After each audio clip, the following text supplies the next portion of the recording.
আসসালামু আলাইকুম। আশা করি সকলে ভালো আছেন। আলহামদুলিল্লাহ আমি অনেকটাই ভালো। আপনাদের সকলের দোয়া এবং সাপোর্টে। সর্বোপরি আমাদের যে বিষয়টি নিয়ে আলোচনা করার জন্য আজকে আমি সামনে উপস্থিত হলাম, সেটা হচ্ছে আমাদের যে কোনো কিছু করতে গিয়ে আমাদের সফলতা বা আমাদের ভালো কিছু অর্জন করতে গেলে আমাদের প্রত্যেকে কী দরকার? পরিবর্তন করা দরকার। আমাদের নিজেদের পরিবর্তন না হওয়া পর্যন্ত আমরা ভালো কোনো অবস্থান পাওয়া আমাদের জন্য দুষ্কর। এই জন্য আমরা আমাদের নিজেদের পরিবর্তন না করা পর্যন্ত আমরা কিন্তু কখনোই ভালো কোনো অবস্থানে যাইতে পারবো না। তো এই জন্য আমি মনে করি আমার যেটা বিবেকে আসলো, আমি 2 বছরের অভিজ্ঞতায় আমি যেটা বুঝলাম, এখানে প্রত্যেকটি অভিজ্ঞতা আমাকে শিখিয়ে দিয়েছে যে আমাদের কীভাবে ভালো অবস্থানে যাওয়া সম্ভব। তো আমি একটা বিষয় লক্ষ্য করছি, আমাদের মধ্যে যদি 7টি পরিবর্তন বা অভ্যাসে আমাদের নিজেদের পরিণত করতে পারে, এই 7টি অভ্যাস যদি আমাদের ভিতরে থাকে তাহলে কিন্তু অনেক ভালো কিছু গেইন করা সম্ভব। প্রথমত মনোযোগী হওয়া। যে কোনো বিষয় প্রথমত মনোযোগী হওয়াটাই হলো মূল বিষয়। কারণ মনোযোগ ছাড়া কোনো কিছুই করা সম্ভব না। যে কোনো কিছু করার আগে আমাদের মনোযোগটাই মূল একটা পয়েন্ট। এই জন্য আমাদের করতে হবে মনোযোগ। তো মনোযোগ কীভাবে রাখা যায় এই বিষয়টা নিয়ে অনেক ডিটেলসে করতে হবে, পড়াশোনা করতে হবে। তাহলে আমাদের মনোযোগটা বৃদ্ধি করার মতো একটা অপশন আমাদের থাকবে। দ্বিতীয়ত যেটা আমি মনে করি, আমি একটা সবসময় আমাদের চিন্তা রাখা লাগবে যে আমি একটা জীবনের থেকে দিয়ে আমি একটা গাড়ি নিজেকে মনে করলাম। তো আমি একটা গাড়ি, সেই গাড়ির চালক কিন্তু আমি নিজে, অন্য কেউ কিন্তু না। তো এই জন্য নিজেদের জীবনকে নিজেকেই পরিচালনা করতে হবে, কেউ কিন্তু করাই দিবে না। তো কেউ থাকতে পারে পথ প্রদর্শক হিসেবে, তবে আমি দেখেছি অনেক কোনো সেক্টরে ভাই পথ প্রদর্শক হিসেবে খুবই কম লোক পাওয়া যায়। কিন্তু বলা যায় আমার গ্রুপটাতে ইনশাল্লাহ ভালো একটা পাওয়া যায়, পথ প্রদর্শকের দেখা যায়। কারণ পথ প্রদর্শক যেখানে আছে সেখানে নির্দ্বিধায় জীবনকে পরিচালনা করা সম্ভব। দ্বিতীয়ত যেটা হচ্ছে, যেহেতু আমি চালক, তাহলে যেহেতু আমি চালক, ঠিক করতে হবে আমি কোথায় যাব।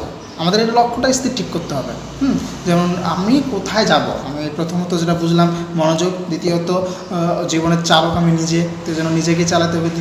তৃতীয়ত যেটা হচ্ছে আমি চালক, তো চালক হিসেবে আমার গন্তব্য কোথায় এটা আমাকে বুঝতে হবে আগে, তাহলে কিন্তু আমাদের পথটা ক্লিয়ার হবে, তাহলে আমরা ওখানে সহজভাবে যেতে পারবো, তাই না? তো এই জন্য আমি মনে করি আর তৃতীয় চতুর্থ নম্বরে যেটা হবে, যেখানে যেতে চাই সেখানে কোনো ধরনের বাধা বিপত্তি যেন আমাদের কাছে না আসতে পারে। আর যদি কোনো বাধা বিপত্তি আসে, এগুলোকে কেটে যাওয়ার উদ্দেশ্য কিন্তু আমাদের নিজের, তাই আমাদের নিজেকেই যাইতে হবে, অনেক কষ্ট করে হলেও যাইতে হবে, যে কোনোভাবে আমাদের ওই গন্তব্যে যাইতে হবে, তাহলে কিন্তু আমরা ইজিলি ওই গন্তব্যে যাইতে পারবো। আর আমাদের যেতেই হবে, এটাই হলো মূল লক্ষ্য। আর পঞ্চম নম্বরে যেটা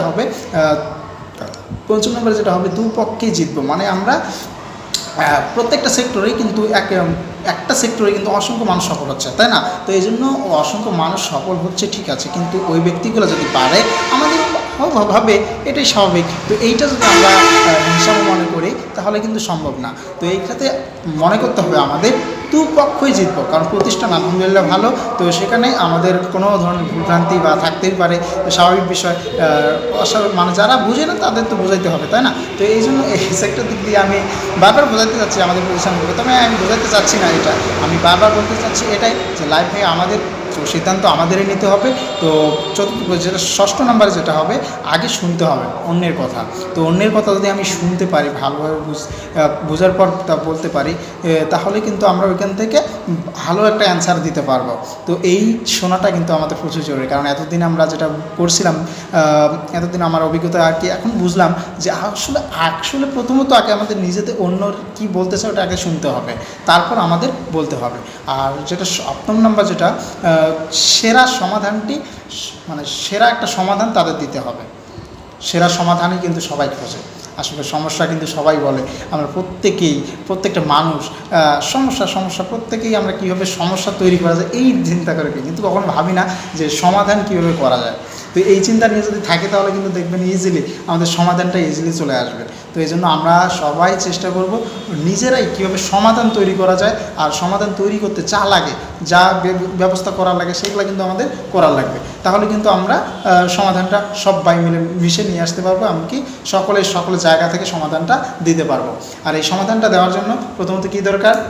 শেখা দরকার। আর এই শিখলেই আমরা কিন্তু সমাধানটা দিতে পারবো। তো এই জন্য আমি মনে করি প্রত্যেকের শেখার আগ্রহ যদি থাকে তাহলেই প্রচুর ইনশাল্লাহ ভালো একটা কিছু জ্ঞান করতে পারবেন। আর প্রথমত যেটা অষ্টম নাম্বার যেটা হচ্ছে করাতে ধার দিতে হবে, বলতে ব্রেনকে ধার দিতে হবে। তো এই ধারটা কোথায়? ট্রেনিং। তো ট্রেনিং করে আমরা কি শিখেছি? ট্রেনিং করতে হবে। এটা কিন্তু সম্ভব না, কারণ ট্রেনিং করি তাহলে অসম্ভব ব্যাপার, কোনোভাবেই ট্রেনিং করা সম্ভব না। তো এই জন্য কী করতে হবে? আমাদের ট্রেনিং করার আগে চিন্তা ভাবনা করতে হবে পরবর্তীতে যেন আমি ট্রেনিং করাইতে পারি, এই ধরনের একটা চিন্তা নিয়ে থাকা লাগবে সবাইকে। এই আমার অভিজ্ঞতা দিয়ে এইটা বিষয় আর কি আমি লক্ষ্য করলাম। তো এই জন্য আমি বলবো প্রত্যেকের জায়গা থেকে সবাই সবার জ্ঞানকে উজাড় করে করাতে ধার দেন, মানে নিজের ব্রেনটাকে একটু ধার দেন, তাহলে দেখবেন সবাই গোছালোভাবে সব কিছু তৈরি হতে পারতেছে। তো ধন্যবাদ। আমি যে বিষয়টা নিয়ে আলোচনা করলাম অথবা এই 7টি অভ্যাস যদি আমাদের ভিতরে আসে তাহলে কিন্তু আমরা তাড়াতাড়ি আমাদের গন্তব্যস্থলে পৌঁছাতে পারবো। প্রথমত কি? মনোযোগী হওয়া। দ্বিতীয়ত আমি নিজের গাড়ির চালক, সেই চালক হিসেবে আমাদের দায়িত্ব বহন করা। তৃতীয়ত হচ্ছে যেহেতু আমি চালক, সেই গন্তব্যটা কোথায় এটা জানতে হবে। চতুর্থ নম্বর যেখানে যাব সেখানে কোনো ধরনের বিপদ আসলে সেটা সম্মুখীন আমাদের নিজেদেরই হতে হবে। পঞ্চম নম্বর যেটা দুপক্ষেই জিতবো, মানে কোনো পক্ষে হার মানবে না, কারণ প্রতিষ্ঠান ভালো, সব কিছুই ভালো। যেটা হচ্ছে আরেকটা হচ্ছে আগে শুনতে হবে মানুষের কথা। তো মানুষের কথা শোনার পর তারপর বলতে হবে। তারপর হচ্ছে নিজের সেরা সমাধানটি দিতে হবে, কারণ সমস্যাবিহীন কোনো লোক হয় না, এটা আমিও জানি, সবাই জানে। তো এই জন্য সমস্যা সবারই থাকবে, তো সমাধানটা বের করার দায়িত্ব আমাদের সকলের। তো একটু জোরে কথা বললাম কারণ হয়তো সময় সংকীর্ণ। তো এই সময় সংকীর্ণ থাকার মধ্যে আমি আমার নিজের প্রতিভাগুলো আর কি, প্রতিভা না, এটা আমি যতটুকু আর কি জ্ঞান বা অভিজ্ঞতা নিলাম, তো এটা আমি আপনাদের সঙ্গে শেয়ার করলাম। তো আপনারা আপনাদের জায়গা থেকে সর্বোচ্চ দিয়ে চেষ্টা করেন, ইনশাল্লাহ ভালো কিছু করা সম্ভব আমাদের প্রত্যেকের দ্বারায়। তো নিজের করাতে বা ব্রেনটাকে একটু ধার দেন, ইনশাল্লাহ তাড়াতাড়ি ভালো কিছু হতে পারবে।